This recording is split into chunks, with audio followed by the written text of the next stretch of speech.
अस्सलामुअलैकुम स्टूडेंट्स, मैं हूं अबीबुर रहमान और आप देख रहे हैं क्वेटा टीवी। स्टूडेंट्स, आज जो टॉपिक हम डिस्कस करेंगे वो है एटॉमिक ऑर्बिटल हाइब्रिडाइजेशन।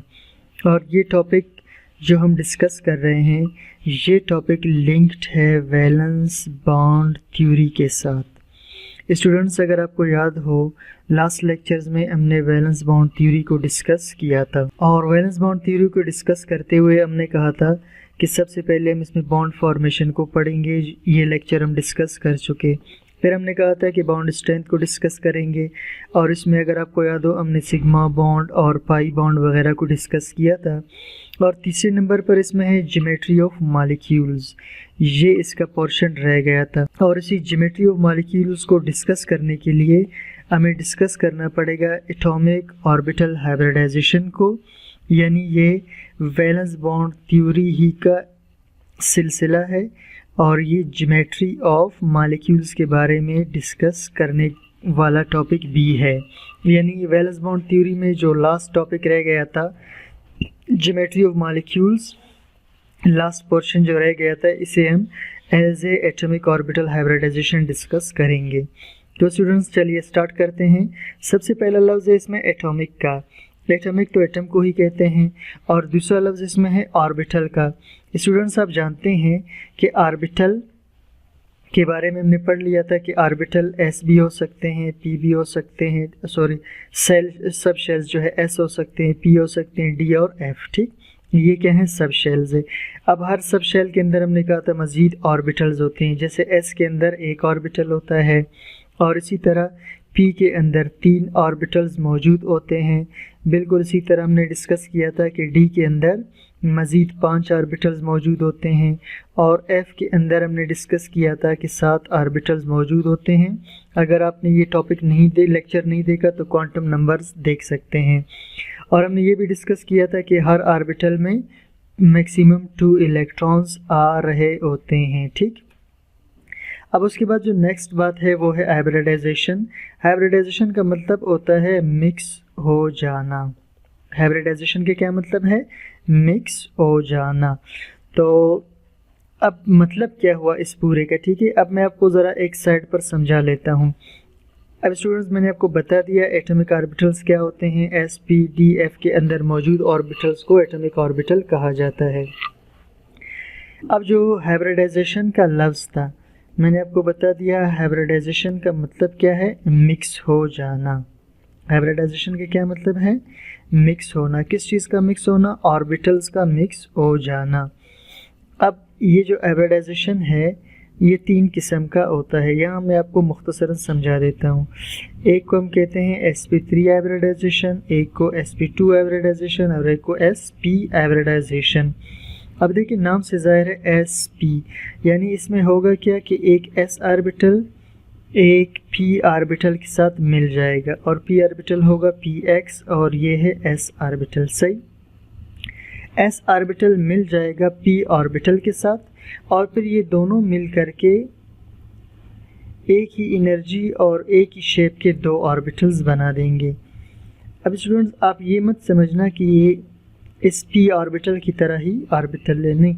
इसमें ये पोर्शन एक अलग ऑर्बिटल है और ये पोर्शन एक अलग ऑर्बिटल है। मैं ज़रा कलर्स चेंज कर देता हूँ ताकि आपको अच्छी तरह समझा सकूँ। अब ये जो आपको पीला रंग में नज़र आ रहा है ये एक अलग ऑर्बिटल है और जो आपको ग्रीन कलर नज़र आ रहा है ये एक अलग ऑर्बिटल है। तो ये दोनों अलग अलग ऑर्बिटल है। इसे भी हम sp ऑर्बिटल कहेंगे, इसे भी हम sp, क्योंकि ये भी s और p के मिलने से बना और ये भी s और p के मिलने से बना। तो ये दोनों जो ऑर्बिटल थे ये आपस में हाइब्रिड हो गए। क्या हो गए आपस में? ये आपस में हाइब्रिड हो गए, मिक्स हो गए। मिक्स होने के बाद उन्होंने एक ही एनर्जी और एक ही शेप के 2 ऑर्बिटल्स बना दिए। इनमें से इसको भी हम sp कहेंगे, इसको भी sp कहेंगे। अब हम आते हैं sp2 हाइब्रिडाइजेशन की जानिब। तो sp2 हाइब्रिडाइजेशन में क्या होगा कि यहाँ पर जैसे नाम से ज़ाहिर है एक s और 2 p, यानी एक s ऑर्बिटल होगा और 2 p ऑर्बिटल्स होंगे। लेट्स से जैसे px हुआ और उसके साथ py हुआ। ठीक, अब ये 3 ऑर्बिटल्स है, ये आपस में मिल जाएंगे और एक ही एनर्जी और एक ही शेप के 3 मुख्तलिफ ऑर्बिटल्स बना देंगे। अब स्टूडेंट्स ये तीनों अलग अलग ऑर्बिटल्स है, ये जहन में रखना सही। ये तीनों क्या हैं, यानी आप इसे p ऑर्बिटल की तरह ऐसे एक नहीं समझना, ये एक अलग ऑर्बिटल है, ये अलग ऑर्बिटल है, ये अलग ऑर्बिटल है, और इनमें से हर एक आप देख लीजिए, इनमें से हर एक s और 2p के मिलने से बना, इसलिए इनमें से हर एक को हम कहेंगे sp2 हाइब्रिड ऑर्बिटल। क्या कहेंगे इनको? sp2 hybrid orbital. बिल्कुल इसी तरह अगर हम आ जाएं sp3 की तरफ, तो यहाँ पर क्या होगा कि एक s ऑर्बिटल होगा, फिर उसके साथ एक px ऑर्बिटल, ये हुआ py ऑर्बिटल, और ये हुआ pz ऑर्बिटल। ठीक, एक s और 3p आपस में मिल जाएंगे। ये देखिए जी, ये 1 2 3 और 4, यानी एक s ऑर्बिटल ये वाला और 3p ऑर्बिटल आपस में मिल गए। चूंकि ये 4 ऑर्बिटल थे तो ये 4 नए ऑर्बिटल्स बना देंगे। सही, ये क्या करेंगे? 4 नए ऑर्बिटल्स बना देंगे। इस तरह से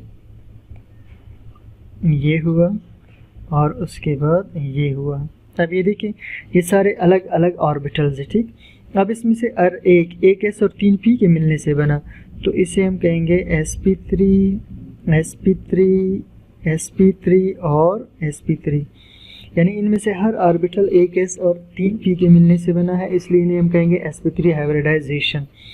जो स्टूडेंट्स, ये हुआ हाइब्रिडाइजेशन के मुतल्लिक थोड़ा सा एक यानी खुलासा सा मैंने आपको समझा दिया। अब स्टार्ट करते हैं एटॉमिक हाइब्रिडाइजेशन को। Atomic orbitals of different shape and energy combine. जैसे आपने यहाँ देख लिया, एटॉमिक ऑर्बिटल मुख्तलिफ शक्ल के और मुख्तलिफ एनर्जी के आपस में मिल जाएंगे।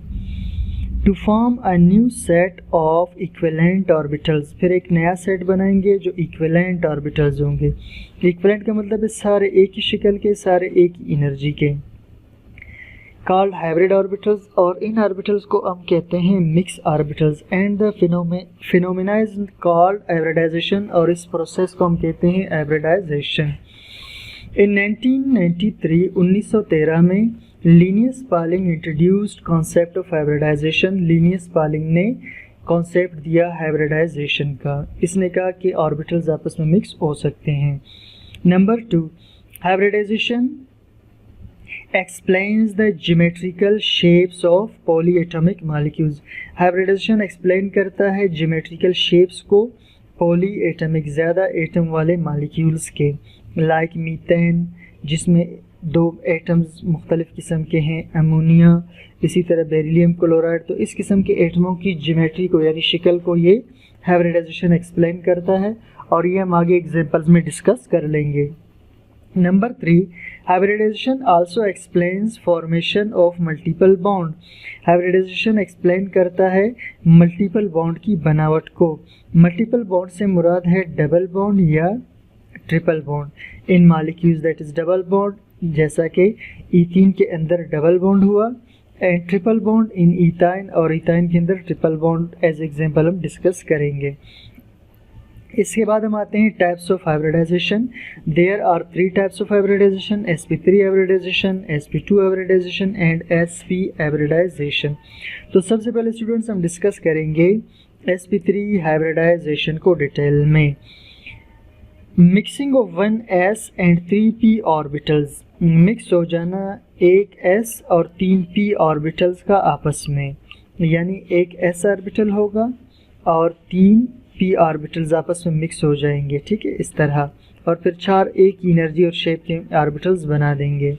Mixing of 1s and 3p orbitals to give 4 identical sp3 hybrid orbitals, और बनाते हैं एक जैसे sp3 4 orbitals, is called sp3 hybridization. Each sp3 has 25% s character. हर sp3 के अंदर, यानी ये जो sp3 हाइब्रिड ऑर्बिटल्स बन गए, इनमें से हर एक के अंदर 25% s कैरेक्टर मौजूद होगा, 75% p कैरेक्टर। क्यों? क्योंकि हमने 75% p ऑर्बिटल्स यूज़ किए और 25% हमने s ऑर्बिटल को यूज़ किया था, इसलिए हर ऑर्बिटल के अंदर ये जो नए बन गए, इसके अंदर, इसके अंदर, इसमें और इसमें, हर एक में 25% S और 75% P करेक्टर होगा। अब हम डिस्कस करते हैं एक एग्जांपल मीथेन का, CH4 का formation, methane formation. Ground state electronic configuration of carbon. अब हम कार्बन का ग्राउंड स्टेट पर अगर कन्फिगरेशन करते हैं तो कार्बन की कन्फिगरेशन कुछ इस तरह निकल कर आती है। 1s2 यानी कुल 6 इलेक्ट्रॉन है, फिर 2s2, फिर उसके बाद 2px1, 2py1 और 2। तो ये कन्फिगरेशन होगा कार्बन का 1s2, 2s2, 2px1, 2py1, 2pz, और ये इसका अभी तक खाली है। ठीक। एक्साइटेड स्टेट, एक्साइटेड का मतलब है जब इलेक्ट्रॉन जंप कर रहे हो। Excited state electronic configuration of carbon. अब कार्बन का जब एक्साइटेड स्टेट कन्फिगरेशन करेंगे तो वो होगा 1s2, फिर 2s, फिर 2px, फिर 2py और उसके बाद 2pz। अब स्टूडेंट्स क्या होगा कि ये जो 2s2 में यहाँ पर जो 2 इलेक्ट्रॉन थे, ठीक, इनमें से एक इलेक्ट्रॉन यानी कि ये वाला जंप करके इस खाली ऑर्बिटल के अंदर चला जाएगा। ठीक। तो अब इसके अंदर 2s के अंदर एक इलेक्ट्रॉन होगा क्योंकि एक निकल गया, इसमें भी एक, इसमें भी एक, और z के अंदर भी एक इलेक्ट्रॉन आ गया। अब अगर आप गौर करें हमें 4 एक जैसे यानी 4 अनपेयर्ड इलेक्ट्रॉन मिल रहे हैं। स्टूडेंट्स अगर आप ऊपर कार्बन के ग्राउंड स्टेट को देखें, यहाँ आपको 2 अनपेयर्ड इलेक्ट्रॉन नज़र आ रहे थे और यहाँ पर कार्बन की वैलेंसी जो है वो 2 होती है। और नीचे आप देखें यहाँ आपको 4 अनपेयर्ड इलेक्ट्रॉन्स नज़र आ रहे हैं और 4 अनपेयर्ड इलेक्ट्रॉन का मतलब है कि अब कार्बन की वैलेंसी 4 है, तो कार्बन 4 बॉन्ड बना सकता है। अब होगा क्या कि ये जो ठीक है, वो ऑर्बिटल जिनके अंदर एक एक इलेक्ट्रॉन थे ये आपस में मिक्स हो जाएंगे, ये आपस में क्या हो जाएंगे, मिक्स हो जाएंगे। अब देखना कन्फिगरेशन कैसे चेंज होगा। ये जब मिक्स हो जाएंगे तो सारे एक जैसे ऑर्बिटल बनेंगे। आपको याद था ना, sp3 sp3 sp3 और sp3, ये सारे sp3 बन जाएंगे। ये सारे ऑर्बिटल्स क्या बन जाएंगे, sp3 ऑर्बिटल्स बन जाएंगे एक एक इलेक्ट्रॉन के साथ। तो अब ये मिक्स हो गए। ठीक है, तो ये बन गए 4 sp3 हाइब्रिड ऑर्बिटल्स। ये क्या बन गए, 4 sp3 हाइब्रिड ऑर्बिटल्स। और अगर इसकी शक्ल को हम देखना चाहे स्टूडेंट्स तो ये बीच में कार्बन था, इस कार्बन के गिर्द 4 sp3 हाइब्रिड ऑर्बिटल्स बन गए। ये एक इसका ऑर्बिटल हुआ, ये दूसरा ऑर्बिटल हुआ, ये इसका तीसरा ऑर्बिटल हुआ और ये इसका चौथा ऑर्बिटल हुआ। तो इनमें से r ऑर्बिटल sp3 ऑर्बिटल है। इनमें से r ऑर्बिटल क्या है, ये sp3 ऑर्बिटल है। ये ध्यान में रखना कि ये सारे के सारे एक ही एनर्जी और एक ही शेप के ऑर्बिटल्स क्या होंगे, एक ही एनर्जी और एक ही शेप के ऑर्बिटल्स होंगे। तो 4 sp3 ऑर्बिटल्स बन गए और स्ट्रक्चर इनका स्टूडेंट्स होगा टेट्रागोनल। क्या होगा, टेट्रागोनल। ठीक, यानी 4, जिसे हम टेट्राहेड्रल भी कहते हैं। ठीक है, कॉमनली हम इसे टेट्राहेड्रल कहते हैं। तो 4 कोने वाला स्ट्रक्चर बन जाएगा। इसके बाद इस स्ट्रक्चर को आप इस तरह भी शो कर सकते हैं, ये कार्बन है और इसके ये 4 बॉन्ड्स हैं। ठीक है, अब इसके बाद क्या होगा कि ये जो कार्बन के बॉन्ड है इनके साथ हाइड्रोजन के 1s ऑर्बिटल्स मिल जाएंगे। हाइड्रोजन का तो आप जानते हैं एटॉमिक कन्फिगरेशन 1s1 है, यानी एक ही इसका ऑर्बिटल होगा। अब क्या होगा कि हाइड्रोजन के जो ऑर्बिटल्स होंगे 1s ऑर्बिटल, वो इसके साथ मिक्स हो जाएंगे, इसके साथ ओवरलैप कर जाएंगे। यानी एक हाइड्रोजन का 1s ऑर्बिटल इधर लग जाएगा, एक हाइड्रोजन का जो 1s ऑर्बिटल है वो यहाँ जुड़ जाएगा, हाइड्रोजन का एक 1s ऑर्बिटल यहाँ जुड़ जाएगा और हाइड्रोजन का एक 1s ऑर्बिटल यहाँ जुड़ जाएगा। और यहाँ जो इसके इलेक्ट्रॉन थे इसके हाइड्रोजन के, ये इसके साथ कार्बन के साथ क्या करेंगे, यहाँ पर बॉन्ड बना देंगे। कार्बन के साथ क्या बना देंगे, कार्बन के इलेक्ट्रॉन, कार्बन के ऑर्बिटल में जो इलेक्ट्रॉन्स थे उसके साथ ये बॉन्ड बना देंगे। तो जब ये बॉन्ड बन जाएगा तो इसकी शक्ल इस तरह से हो जाएगी। ठीक है, इस तरह 4 हाइड्रोजन कार्बन के साथ जुड़ जाएंगे और ये चारों, ये वाला, ये वाला, ये वाला, ये सारे स्टूडेंट्स क्या हैं, ये सारे कहलाते हैं सिग्मा बॉन्ड। क्या कहलाते हैं, सिग्मा बॉन्ड, और सिग्मा बॉन्ड स्ट्रॉन्ग बॉन्ड होता है। और अब ये इसको आप गौर से देखिए स्टूडेंट्स, ये वाला, ठीक है, ये है sp3 ओवरलैप। ये क्या है? sp3 ओवरलैप, क्योंकि एक s और एक sp3 का आपस में मिलाप हुआ है तो इसे कहते हैं sp3 ओवरलैप। तो ये जो सिग्मा बॉन्ड है ये वाला, ये sp3 ओवरलैप से बन रहा होता है। ये सिग्मा बॉन्ड किससे बन रहा होता है? sp3 ओवरलैप से ये सिग्मा बॉन्ड बन रहा होता है स्टूडेंट्स, ठीक। और इसके अलावा लास्ट चीज़ जो इसमें स्टूडेंट्स, ये जो हाइड्रोजन कार्बन और हाइड्रोजन है, इसके बीच जो बॉन्ड एंगल है वो तकरीबन 109 डिग्री या 109.5 डिग्री का आ रहा होता है। कॉमनली 109.5 डिग्री का इनके बीच में एंगल बन रहा होता है। अब स्टूडेंट्स हम sp3 हाइब्रिडाइजेशन में सेकंड एग्जांपल पढ़ेंगे फॉर्मेशन ऑफ अमोनिया का।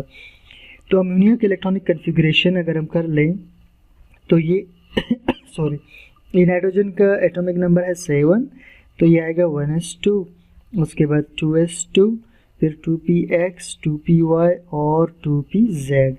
तो एक इलेक्ट्रॉन यहाँ पर आ जाएगा, एक यहाँ पर, एक यहाँ पर। अब स्टूडेंट्स आप देख रहे हैं कि इस वक्त नाइट्रोजन में आपको 3 हाफ फिल्ड ऑर्बिटल्स नज़र आ रहे हैं। तो इस सूरत में अब कोई इलेक्ट्रॉन यहाँ से जंप करके आगे नहीं जाएगा। तो अब क्या होगा, ये जो एक s ऑर्बिटल है जो कि कम्प्लीटली फिल्ड है जिसमें 2 इलेक्ट्रॉन है, और बाकी जो इसके 3 p ऑर्बिटल्स है जो कि हाफ फिल्ड है, ये आपस में ओवरलैप कर जाएंगे। और ओवरलैप करने के बाद इनकी कंडीशन इस तरह से हो जाएगी, ये 1s2 तो यूँ का ये वैसे ही रह जाएगा, ये पहला वाला स्टूडेंट्स। अब ये आपस में मिल जाएंगे और ये सारे बनाएंगे sp3 हाइब्रिड ऑर्बिटल्स। ये बना लेंगे 4 sp3 हाइब्रिड ऑर्बिटल्स, लेकिन फ़र्क ये होगा कि इन सब में एक एक इलेक्ट्रॉन होगा और ये पहले वाले के अंदर 2 इलेक्ट्रॉन मौजूद होंगे। अब स्टूडेंट्स आप गौर करें, ये जो बाद वाला पोर्शन है इसका, जिसे मैं रेड कलर के अंदर बंद कर रहा हूँ, ये वाला, ये 4 sp3 हाइब्रिड ऑर्बिटल्स हैं। ये क्या हैं? 4 sp3 हाइब्रिड ऑर्बिटल्स, ठीक। अब ये बने कैसे हैं, अब इसको हम थोड़ा सा देखते हैं, ठीक है। ये इसका s ऑर्बिटल है और ये इसका px ऑर्बिटल है, ये इसका 2py ऑर्बिटल है और ये इसका 2pz ऑर्बिटल है। अब होगा क्या, हाइब्रिडाइजेशन तो ये चारों ऑर्बिटल्स आपस में कर लेंगे और हाइब्रिडाइजेशन करने के बाद ये बनाएंगे 4 ऑर्बिटल्स। सही, क्या बनाएंगे? ये बनाएंगे 4 ऑर्बिटल्स, एक ही एनर्जी और एक ही शेप के, ठीक। ये 1 2 3 और ये 4, तो 4 ऑर्बिटल्स बनाएंगे। इनमें से हर एक sp3 हाइब्रिड ऑर्बिटल होगा। इनमें क्या होगा? हर एक sp3 हाइब्रिड ऑर्बिटल होगा। यानी हम इसे यूं भी शो कर सकते हैं कि नाइट्रोजन है, ये 1 बॉन्ड, ये 2 बॉन्ड, ये 3 बॉन्ड और ये तीसरा जो है ये लोन पेयर ऑफ इलेक्ट्रॉन की शक्ल में होगा। ये किस शक्ल में होगा स्टूडेंट्स? ये लोन पेयर ऑफ इलेक्ट्रॉन की शक्ल में होगा, जिसे हम इस तरह से भी शो करते हैं। अब क्या होगा कि हाइड्रोजन इसके साथ मिल जाएंगे, यानी हाइड्रोजन का 1s ऑर्बिटल यहाँ भी मिल सकता है, हाइड्रोजन का 1s ऑर्बिटल यहाँ भी मिल सकता है, हाइड्रोजन का 1s ऑर्बिटल यहाँ भी मिल सकता है। तो ये 3 हाइड्रोजन इसके साथ जुड़ जाएंगे और यहाँ चूँकि पहले से 2 इलेक्ट्रॉन मौजूद है, लिहाजा यहाँ पर कोई चीज़ बाइंड नहीं हो सकेगा, तो फिर ये अमोनिया का स्ट्रक्चर बन जाएगा। और स्टूडेंट्स पहले भी हमने डिस्कस किया था कि जो लोन पेयर है वो रिपल्जन ज़्यादा करता है बॉन्ड पेयर के साथ। ये बॉन्ड पेयर है जहाँ बॉन्ड बना हुआ है और ये लोन पेयर है जो बॉन्ड नहीं बना रहा।